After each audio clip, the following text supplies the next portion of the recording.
the third poem from section second. Today we want to translate it into good Marathi. चांगल्या मराठीमध्ये त्याचं translation मी इथं तुम्हाला पाठवणारही आहे PDF. त्या PDF मध्ये तुम्ही ते बघू शकता.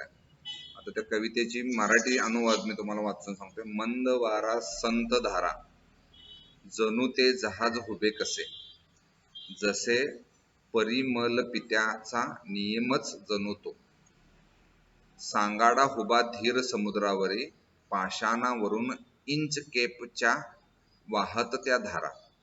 म्हणजे पहिल्या कडव्यामध्ये सांगितलेलं आहे की मंद वारा आहे, शांत धारा आहे आणि जहाज जणू उभंच आहे असं वाटत आहे. सांगाडा हुबा धीर समुद्रावरी पाषाणावरून इंच केपच्या वाहत त्या धारा. म्हणजे इंच केपचा जो दगड आहे, रॉक, त्याच्यावरनं काय होत आहे, वारा वाहत आहे किंवा त्या धारा वाहत आहेत. न लागे चाहूल कधी न लागे ही ध्वनी, वाहत झुळझुळ नाही त्याला, उसळ नाही त्यांना उभार.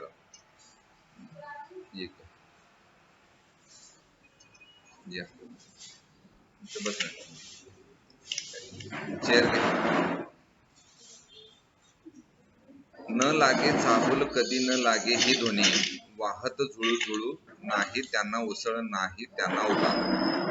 म्हणजे दुसऱ्या स्टांजामधली दुसरी ओळ काय सांगते, त्यांना उसळ नाहीये म्हणजे लाटांना उसळ नाहीये म्हणजे शांत वाहत आहे. घंटा ही पाषाणावरी संत उभी विटेवरी.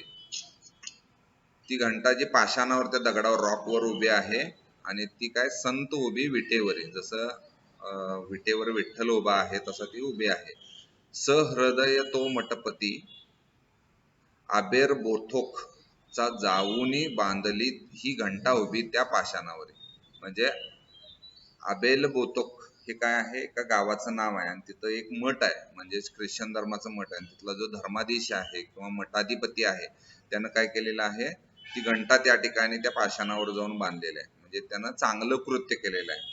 सहृदय तो मठपती आबेर बोथोकचा जाऊनी बांधली ही घंटा उभी त्या पाषाणावरी.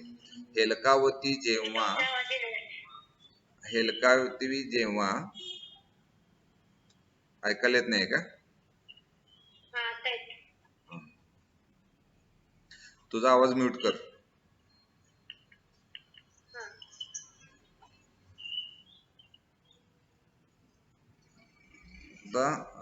सहृदय म्हणजे चांगल्या हृदयानं त्यानं काय केलेलं आहे की घंटा त्या ठिकाणी बांधलेली आहे.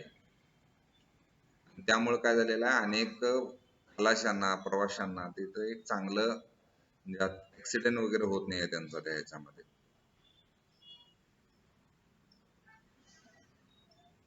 आता बघा, हेलकावती जेव्हा ही वादळ वारे, कधी इकडे कधी तिकडे करी सूर मिसळून. म्हणजे हे मी मराठी अनुवाद सांगवले, काल आपण ते इंग्लिश मध्ये सांगितलेलं आहे.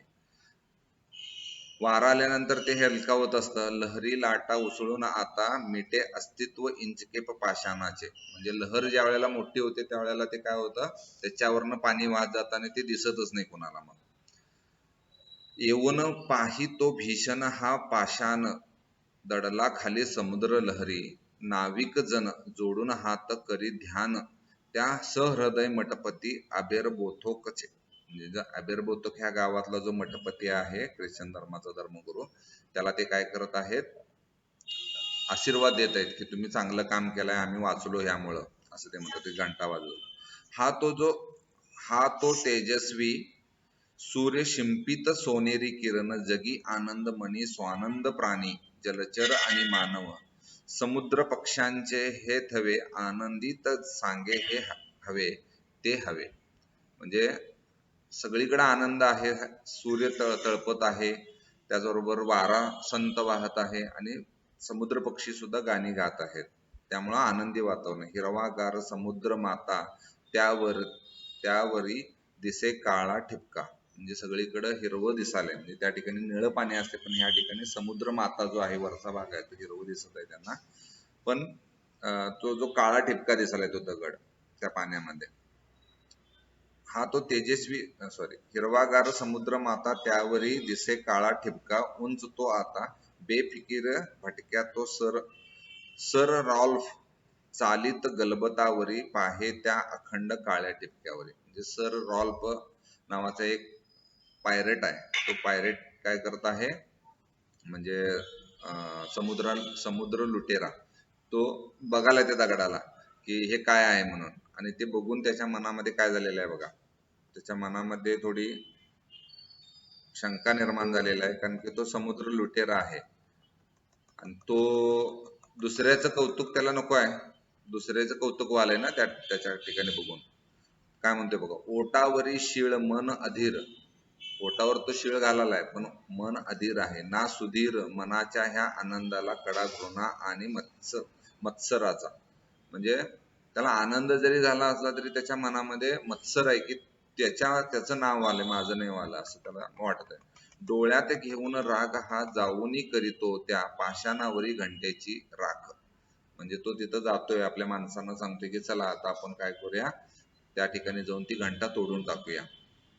मग सोडा तो पाण्यावर होडी ही करतो मी खोडी. या ठिकाणी मराठी अनुवाद आहे, तो तंतोतंत जुळत नाही पण तरी सुद्धा या ठिकाणी प्रयत्न केलेला आहे. छाटोनी टाकीतो ही दोरी घंटा जी बांधली मटपती आबेर बोथोकने. जमली सगळी ही माणसे सोडली दोरी तीच धाडसे. सगळी माणसं जमली आणि धाडसानं ते कृत्य त्यांनी केलं.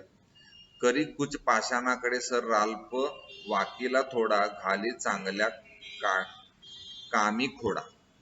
चांगल्या कामी खोडा घातला त्यानं, कारण चांगलं काम होतं ना, प्रवाशांना किंवा जहाज चालवणाऱ्या नावाडींना ते चांगलं होतं, पण तरी सुद्धा तो खोडा घालतोय.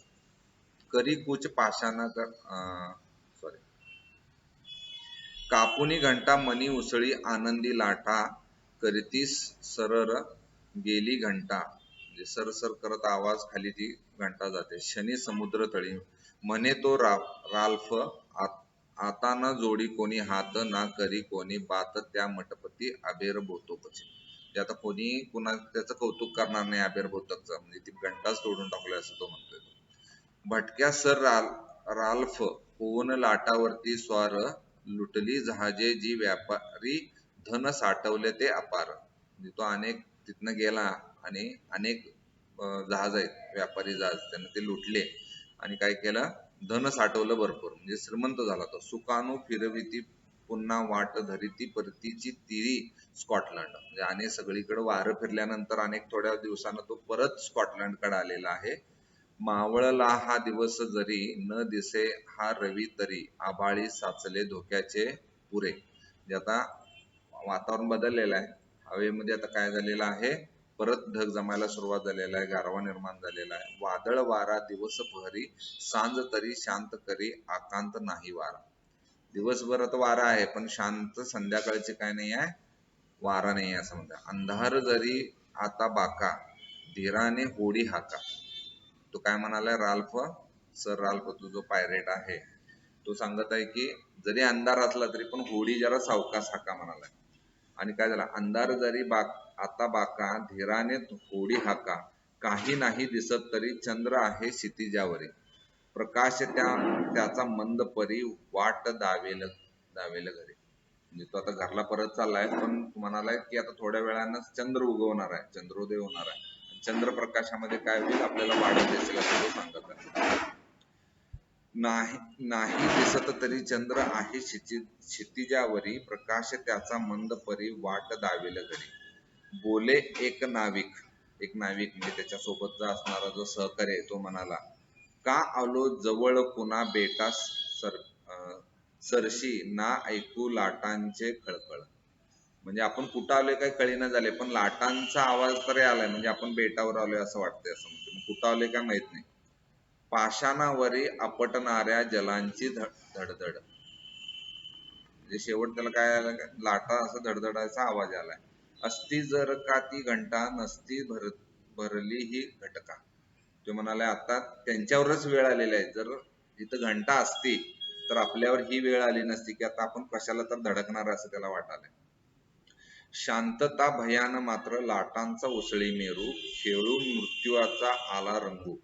ना कुठे वारा ना नाही पडत गारा, हेलकावत चाले होडी, निसर्गाने चांगलीच मोडली सर राल्फची खोडी. म्हणजे सर राल्फनं काय केलं होतं, कृत्य केलं होतं ना ती घंटा तोडून, मग आता त्याचीच खोड मोडणार आहे इथं. आणि त्याचं काय झालं बघा, धड धडकत तास त्या पाषाणावर होडी, सुरू झाली सफर तळाशी, येशूचे नाव येई ओठाशी. म्हणजे ते त्या दगडाला जाऊन धडकली जहाज, आणि ती जहाज खाली बुडायला लागली. आणि तोंड पोटावर आता कोणाचं नामस्मरण आलंय, येशू ख्रिस्त, म्हणजे देवाचं नामस्मरण ते करायला लागलेलं आहे.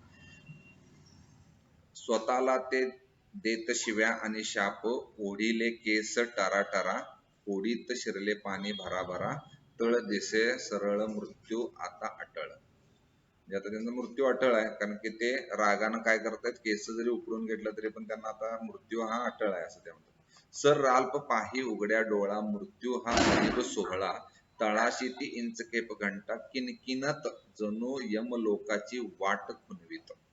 म्हणजे जणू यमराजच काय करत आहे, खाली तळाला गेलेला तो आवाज आलाय तर सर राल्फला, आणि तो आवाज आलाय तो कोण वाजवालाय म्हणा, यमराज वाजवालाय असं वाटायला. म्हणजे मृत्यू जवळ आलाय आता असं. ह्या कवितेचा अर्थ आपण या ठिकाणी पाहिलेला आहे. काल आपण इंग्लिश ट्रान्सलेशन सांगितलेलं आहे. आता आपण ब्रेन स्टॉर्मिंग ऍक्टिव्हिटी कडे आपण जरा बघूया. ब्रेन स्टॉर्मिंग ऍक्टिव्हिटीतलं पहिली ऍक्टिव्हिटी आलाय का? ठीक आहे, ठीक आहे.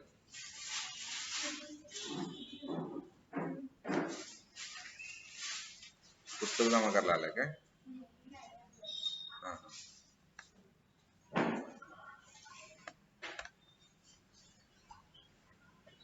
ब्रेन स्टॉर्मिंग ऍक्टिव्हिटी मध्ये काय केलेलं आहे पहा. पहिली ऍक्टिव्हिटी कोणती आहे?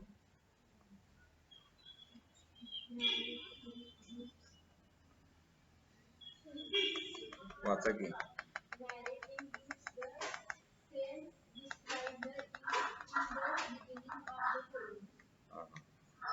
त्याचा अर्थ काय? Narrate in the group the scene described in the beginning of the poem. कवितेच्या सुरुवातीला जे डिस्क्राइब्ड केलेलं आहे त्या ओळी सांगायचे आहेत ना, तेच आहे काय? आता पहिली ओळ कुठली आहे तिथं?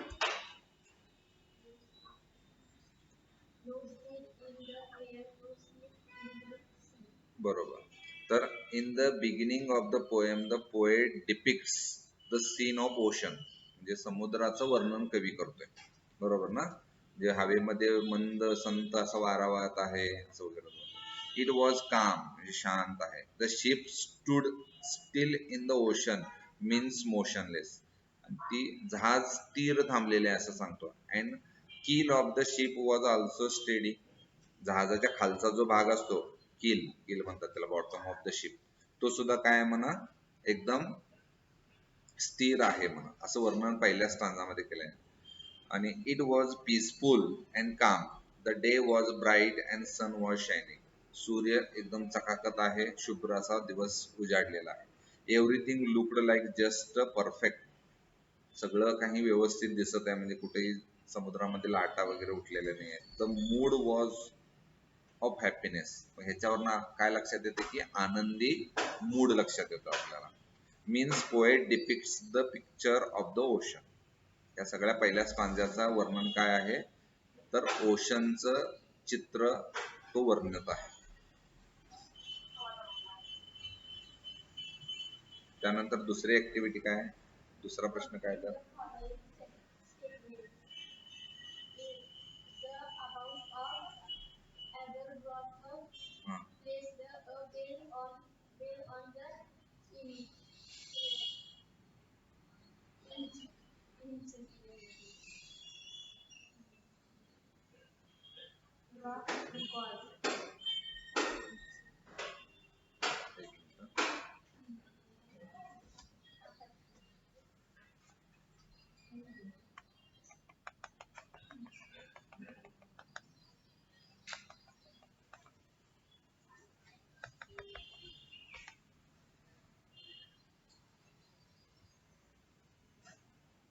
complete the following statement. Activity 2 2.1 बरोबर ना. abbot of Abertbotok placed a bell on the Inchcape rock because manners should become aware about the presence of dangerous rock. त्या अबर्थबोरोतकनं ते जी बेल त्या दगडावर लावली याचं कारण त्यांनी विचारलं आहे. तर त्याचं कारण काय आहे की प्रवाशांना ते कळावं, जहाजांना कळावं असं त्याचा अर्थ आहे. म्हणजे मी मीनिंग सांगितलेलं आहे बघा. मॅनर शुड बिकम अवेअर किंवा मरीनर्स. मरीनर्स म्हणजे कोण? जहाज चालवणारे. Mariners should become aware about the presence of dangerous rock. Dangerous rock जो आहे त्याचं ते कळावं म्हणून त्यांनी बेल लावलेले होते. आता दुसरं त्यातलं वाक्य कोणतं आहे? दुसरं वाक्य द मरीनर्स.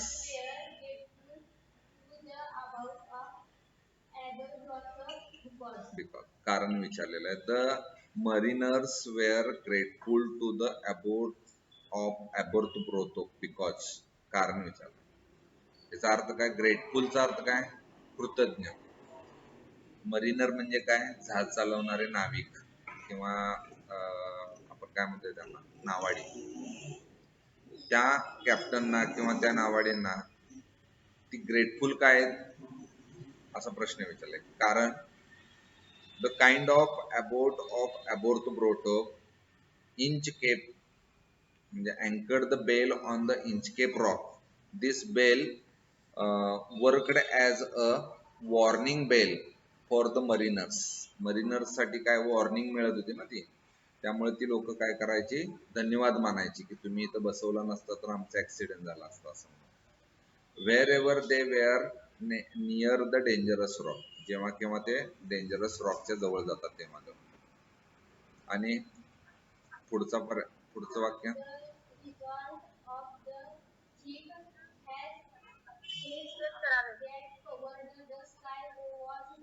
ओके.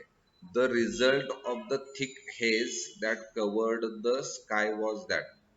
आता रिझल्ट म्हणजे काय? परिणाम काय झाला कशाचा? The thick haze that covered the sky. आकाश सगळीकडं ढगानं, काळ्या ढगानं व्यापलं. त्याचा परिणाम काय झाला असणार? सूर्यकिरण येणार, ते दिशेना झाला ना. मग पुढचा रस्ता दिशेना झालेला आहे असं सांगितलेलं आहे. त्याचं उत्तर मी सांगतोय तुम्हाला. Because of thick hedge and darkness in the sky the rover and his main could not see the land and wished if they could hear Inchcape bell and within short time they were troubled. कारण की थोड्या वेळातच त्यांना trouble येणार आहे. कारण की Inchcape rock वरचं बेलचा आवाज त्यांना ऐकायला येत नव्हता म्हणून. चौथं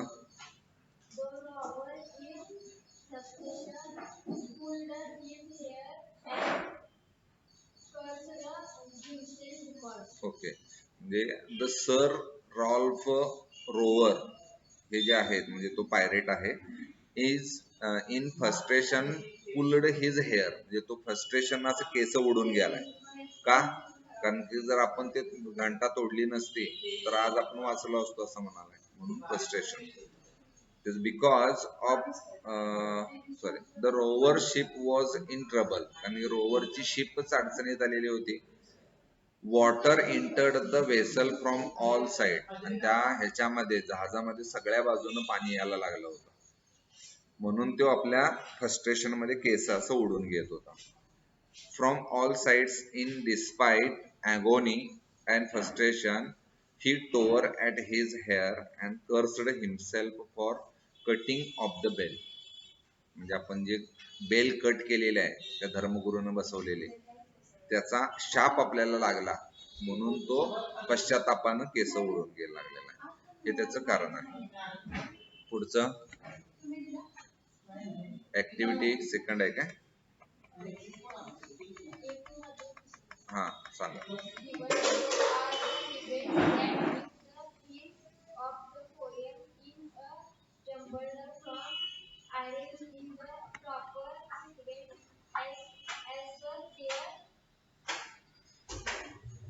occurrence. Given below are the events that given the theme of the poem in a jumbled form. Jumbled चा अर्थ आहे विस्कळीत दिलेलं, म्हणजे तुम्हाला क्रमानं दिलेलं नाही, तर तुम्ही काय करायचं, ते क्रमानं लावायचं आहे. ती घटना कशी कशी घडली. आता उदाहरणार्थ बघा, ABCDE असे 5 वाक्य दिलेले आहेत, म्हणजे ते एक एक इव्हेंट आहेत. ते 5 इव्हेंट आपल्याला काय करायचे आहेत, क्रमानं लावायचे आहेत. हा प्रश्न जम्बल्ड ऑर्डर.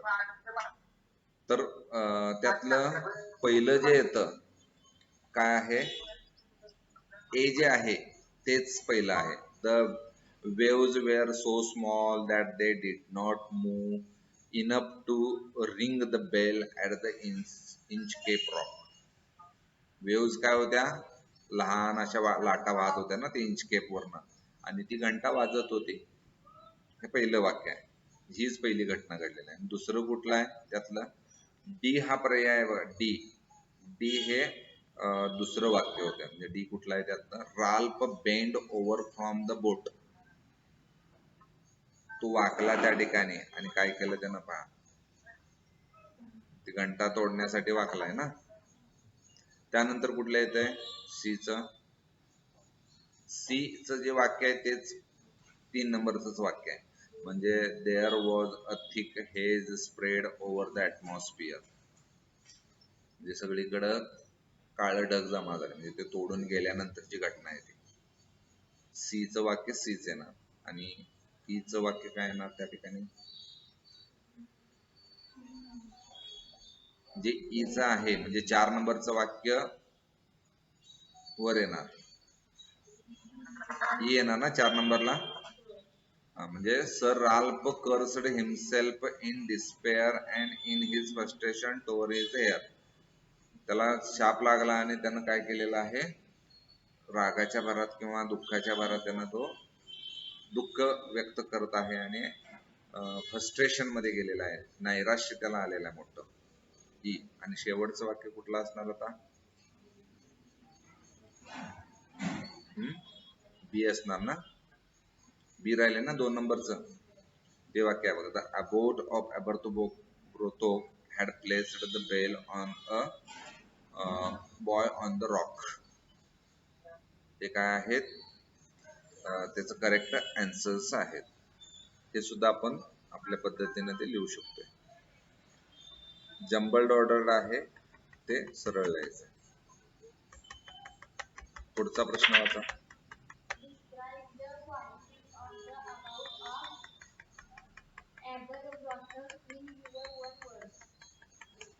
म्हणजे त्याचं मराठी ट्रान्सलेशन काय, क्वालिटीज, गुण.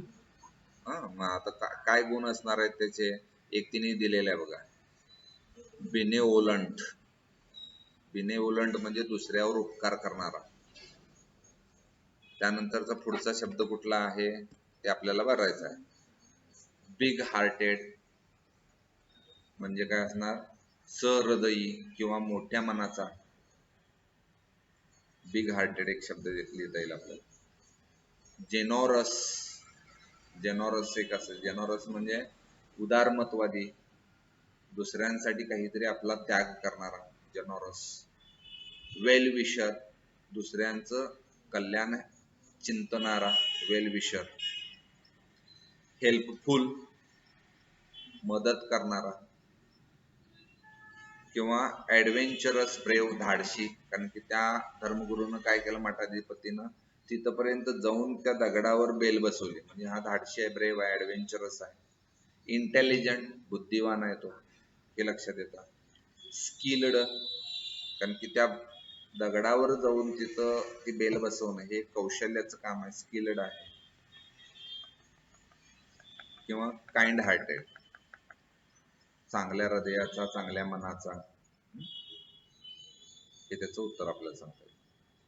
The next question on the brainstorming activity is, jealousy is the most incurable defect. Justify. म्हणजे काय, जेलसी म्हणजे मत्सर, दुसऱ्याचा आपण मत्सर करतोय. तुम्ही 3 इडियट्स चित्रपट पाहिला असाल, त्या 3 इडियट्स चित्रपटामध्ये नापास झालेलं दुःख नसते, पण आपला मित्र पास झाला की दुःख होते जास्त. असं दाखवल्यात ना. तसं जेलसी, जेलसी म्हणजे मत्सर, दुसऱ्याचा भलं झालेलं बघवत नाही, त्याला जेलसी म्हणतात. Jealousy is the most incurable. Incurable means न बरं होणारा तो आजार आहे, डिफेक्ट, म्हणजे एक दोष आहे तो आपल्यातला. त्याचं एक जस्टिफाय करा म्हटलं, आपण त्याचं उत्तर आपल्या शब्दामध्ये द्या असं सांगितलेलं आहे तिने. काय सांगता येईल त्याचं? People get jealous for success. लोक यशाला मत्सर करतात. त्याचबरोबर प्रसिद्धीला सुद्धा, fame and achievement of others. दुसऱ्याचं जे अचिव्हमेंट आहे, सक्सेस आहे, त्याचं जी प्रसिद्धी आहे त्याचं ते मत्सर करतात. They don't try to achieve success the same but take pleasure in harming good people. ते स्वतः प्रयत्न करत नाहीत, पण दुसऱ्याला काय करतात? त्रास द्यायचा प्रयत्न करतात. आणि काय सांगता येईल त्याचं? In the poem Ralph the Rover, Sir Ralph Rover जे आहेत का नाही, ते सुद्धा काय आहेत? Got jealous at the abbot of Aberbrothok, fame for putting a bell on the dangerous Inchcape Rock and saving the passing ship and a lot of lives in bad weather. वातावरण वाईट झालं, म्हणजे वादळ आलं समुद्रामध्ये, तर त्या लोकांचं जहाज भरकटतात. मग त्या लोकांसाठी ते दीपस्तंभाचं काम करत होतं. ती बेल वाजल्यामुळे तिथं दगड आहे, ते आपण बाजूला जायला पाहिजे असं वाटत होतं. आणि ती लोक काय का, out of his jealousy the rover decide to cut the bell and put an end to the abbot fame. त्या अबोट, त्या धर्माधीश जो मठाधिपती आहे, त्याचे ते फेम जे आहे, प्रसिद्धी, ते तोडून टाकण्याचा ते प्रयत्न करत आहे. So behind the act of cutting the bell, the main thing was jealousy for the abbot. ती बेल तोडून टाकण्याचं कारण काय होतं? त्यातनं काय संपत्ती मिळणार होती का त्याला? त्या दुसऱ्याची जी प्रसिद्धी आहे ते त्याला डोळ्यात खुपवत होतं, म्हणून त्यानं ते तोडून टाकलं. बरोबर ना? त्यानंतर त्याच्या पुढचा प्रश्न काय आहे?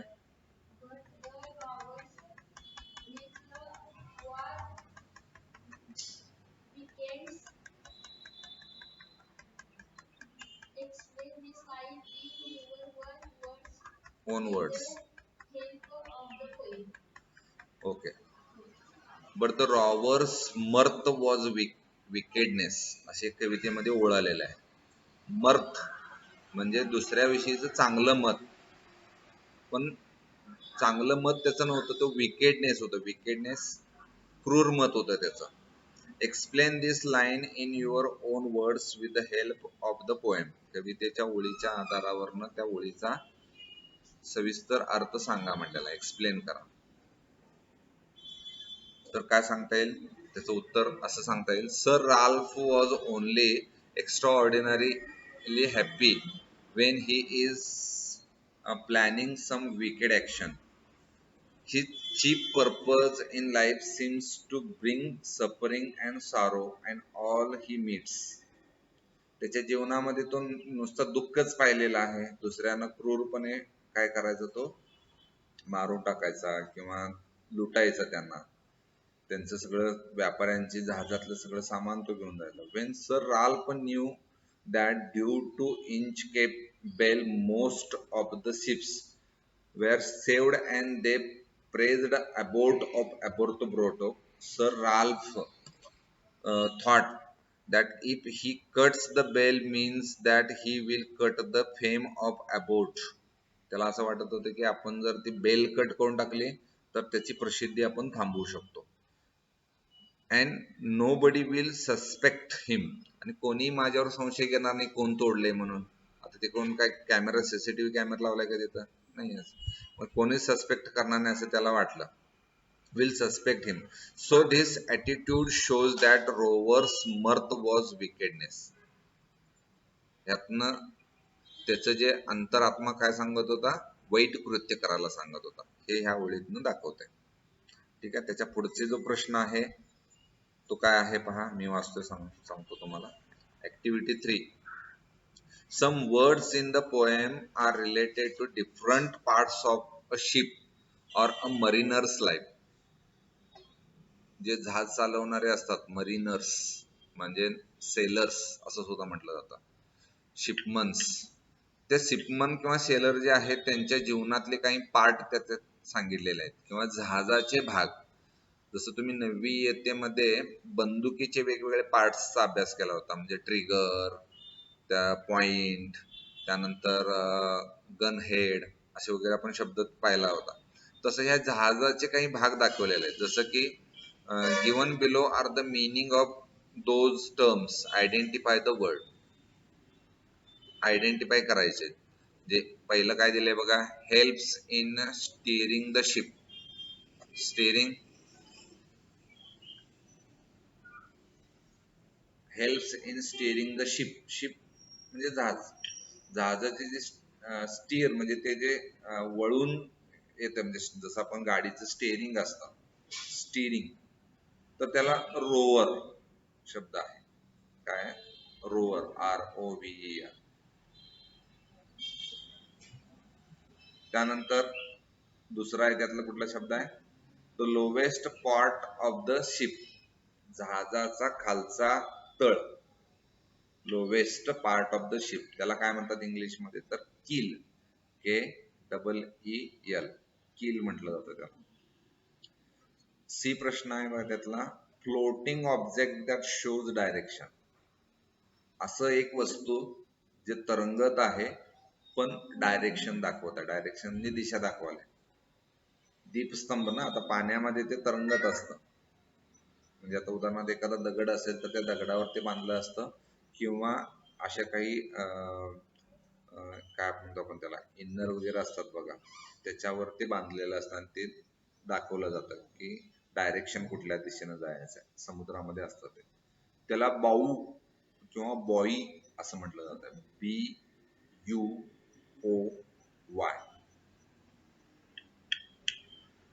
पुढचा शब्द आहे बघा, अनादर नेम फॉर अ शिप. त्या शिपला आणखीन एक नाव आपल्या कवितेत आलेलं आहे, जसं की भांड म्हटलेलं आहे. भांड गळका असेल तर त्यात पाणी शिरायला लागतं, किंवा घागर असेल आणि ती बुडायला लागली तर त्यातनं पाणी आत जातं ना, म्हणजे होल जिथं असतं तिथून. तसं ह्यामध्ये आपल्या कवितेत एक नाव आलेलं आहे, व्हेसल. व्हेसल शब्द आलेला, व्हेसल म्हणजे भांड. बोट, शिपला समानार्थी शब्द कुठला आहे, बोट. अँड क्राफ्ट, क्राफ्ट सुद्धा म्हणतात. जसं आपण एअरक्राफ्ट म्हणतोय ना, विमान असेल तर काय म्हणतो आपण त्याला, एअरक्राफ्ट म्हणतात. आणि जहाज असेल तर नुसतं क्राफ्ट, शिप क्राफ्ट, असं क्राफ्ट्समन असं सुद्धा म्हटलं जातं. आणि आणखीन कुठला शब्द आहे त्या ठिकाणी, सिंकिंग साऊंड. आता उदाहरणार्थ बुडण्याचा आवाज तर कवितेमध्ये आलेला आहे बघा. The sinking sound in the poem is gurgling. कुठला शब्द आलेला आहे, गर्गलिंग. गर्गलिंग म्हणजे काय, जसं आपण चूळ भरताना पाणी तोंडात घेतोय आणि बाडा बाडा बाडा असं करतोय, त्याला आपण काय म्हणतोय, गर्गलिंग. पाण्यात घागर बुडताना सुद्धा आवाज येतो ना, तो त्याला गर्गलिंग साऊंड, कवितेत आलेला आहे तो.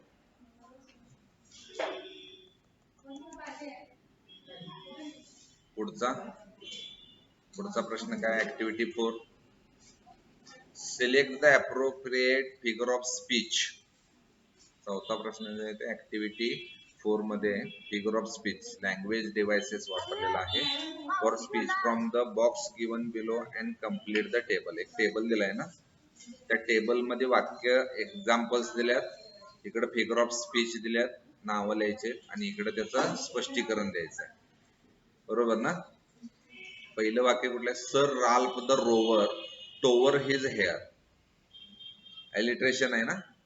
Which figure of speech used in that line, this line shows alliteration. कारण की एच शब्द रिपीट झालाय बघा, हिज हेअर, आणि आर शब्द सुद्धा रिपीट झालेला आहे, राल्फ द रोवर, RR शब्द रिपीट झालेला आहे ना, का नाही.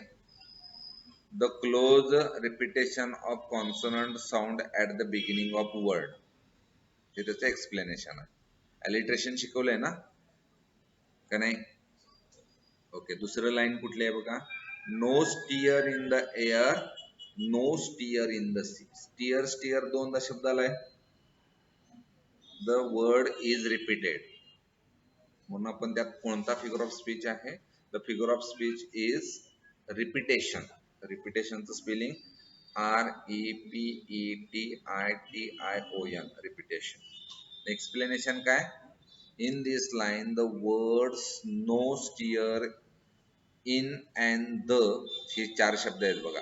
नो, स्टिअर, इन आणि द हे शब्द रिपीट झाले. So this figure of speech based on construction, कन्स्ट्रक्शनवर आधारित आहे तो. तिसरं, on a buoy in the storm it floated and swung. यात कुठला आहे? इन्व्हर्शन आहे. वाक्यरचना व्यवस्थित नाही आहे बघा त्याच्यामध्ये. म्हणजे कुठल्याही पद्धतीचं त्या ठिकाणी कर्ता क्रियापद कर्म नाही आहे. मग कसं वाक्य पाहिजे होतं ते? The it floated and swung on a buoy in the storm, असं वाक्य पाहिजे होतं. पहिला कर्ता कुठं आहे? इट, इथं आहे ना. क्रियापद मुख्य क्रियापद कुठला आहे? फ्लोटेड. अँड स्वंग हे 2 क्रियापद आहेत. आणि on a buoy in the storm हे काय आहे? ऑब्जेक्ट आहे. ते तिकडे पाहिजे होतं बघा. त्याला काय म्हणतात मग? इन्व्हर्शन. इन्व्हर्शनचं स्पेलिंग आहे INVERSION, इन्व्हर्शन. मग इन्व्हर्शनचं एक्सप्लेनेशन कसं म्हणणार? Element order is changed for poetic impression. Correct prose order is it floated and swung on a buoy in storm, असं वाक्य पाहिजे होतं ते. म्हणजे इन्व्हर्शन आहे ते. चौथं वाक्य कोणतं आहे बघा? Down sank the bell with a gurgling sound. Gurgling sound, gurgling साऊंडचा अर्थ काय? आता मगाशी मी आवाज करून दाखवला ना, ज्या वेळेला पाणी पिऊन आपण गडागडा गडा करतो, म्हणजे हा आवाज आहे. आवाज सूचित करणारा असेल तर आपण काय शिकवलंय? त्याला काय म्हणतात? ओनोमोटोपोईक किंवा ओनोमोटोपोइया. आवाज सूचित करणारा. त्याचं स्पेलिंग आहे ONOMATOPOEIA,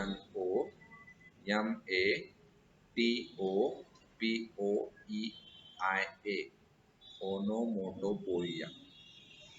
in this line the word gurgling bring out the sound. Gurgling हा शब्दच काय करतो? आवाज सूचित करतो. So this figure of speech based on sound, साऊंडवर आधारित आहे. पुढचा शब्द कुठला आहे? पुढचं लाईन कुठली आहे?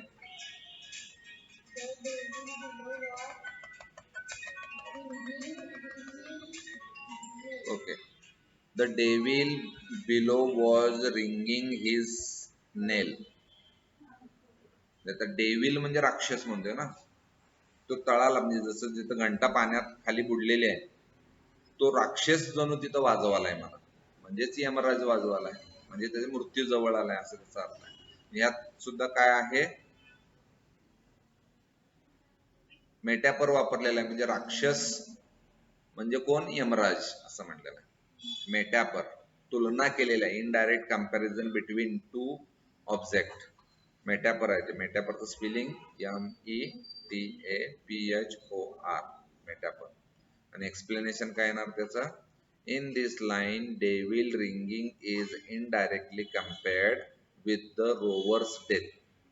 सर राल्फ रोवर आहेत ना, त्याच्या मृत्यूशी कल्पना केलेली आहे की तो घंटा वाजवालाय, म्हणजेच मृत्यूची घंटा आलेली आहे जवळ, किंवा घटका जवळ आलेले, असं त्याचा अर्थ आहे. पुढचं 6वं वाक्य असं आहे, the ship was as still as sea could be. आता ॲज शब्द वापरला म्हणजे सिमिली असणार, बरोबर ना? ॲज शब्द आला की सिमिली असतं, किंवा पर्सोनिफिकेशन आहे. कारण की शिपला कशाची तुलना केलेली आहे? जिवंत आहे असं म्हटलं त्याने. The ship was as still as sea could be. Personification, Chetan गुणोक्ती त्याच्यामध्ये वापरलेला आहे. म्हणजे 2 फिगर ऑफ स्पीच आहे. In this line the inanimate object ship is personified. So this figure of speech based on imagination. कळालं? आणि पुढचं आहे बघा 7वं. On the deck the Rover take his stand. On the deck the rover takes his stand. इथे सुद्धा inversion आहे. काय इन्व्हर्शन आहे? कर्ता क्रियापद कर्म नाही आहे त्या ठिकाणी. कर्ता कुठं आहे? द रोवर इथनं आहे ना. The rover takes his stand असं वाक्य पाहिजे होतं आणि ऑन द डेक. कळालं ना इन्व्हर्शन? मगाशी वर एक गेले की इन्व्हर्शनचं उदाहरण बघा. Elements order is changed for poetic impact. The correct order is the rover takes his stand on the deck. असं वाक्य पाहिजे होतं. आणि शेवटचा आठचं बघा, ओ क्रिस्ट, येशू ख्रिस्त, अरे देवा आपण म्हणतोय ना, हे उद्गारार्थी चिन्ह आहे. मग याला काय म्हणायचं? अपोस्ट्रोफ. अपोस्ट्रोफचं स्पेलिंग आहे APOSTROPHE. Apostrophe. In this example, Christ has been directly addressed. Direct येशू ख्रिस्तांना उद्देशून बोललेलं आहे, म्हणून हे वाक्य उद्गारार्थी वाक्य आहे. So this figure of speech based on imagination. ठीक आहे. आणि last activity of this brainstorming, the fifth activity. आता हे थोडं आपल्याला कंपोज करायला सांगितलेलं आहे. Compose 4 to 6 line on sea. Compose करणे म्हणजे कविता तयार करा म्हटल्यात. कशावर? समुद्रावर. आता समुद्रावर कविता तयार करायची आहे. आता मी एक तयार केलेली कविता आहे बघा, तुम्हाला आज मी PDF स्वरूपात पाठवणार आहे. जे आता मी इथं सांगालोय हे तुम्हाला PDF स्वरूपात पाठवणार आहे किंवा वर्ड स्वरूपात पाठवणार आहे. टायपिंग केलेलं ते तुम्ही तुमच्या वहीमध्ये लिहून काढायचं सगळं. काय म्हटलेलं आहे तिथं? I like the blue Arabian sea. मला निळा अरबी समुद्र खूप आवडतो. View of dolphins without any free. आता बघ, सी फ्री हे मग जुळवलेलं आहे.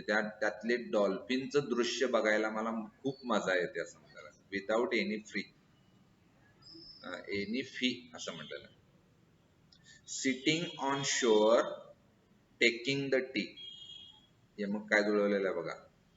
Sitting on shore taking the, shore म्हणजे किनारा, समुद्र किनाऱ्याला बसून चहा पिण्याचा आनंदच वेगळा आहे.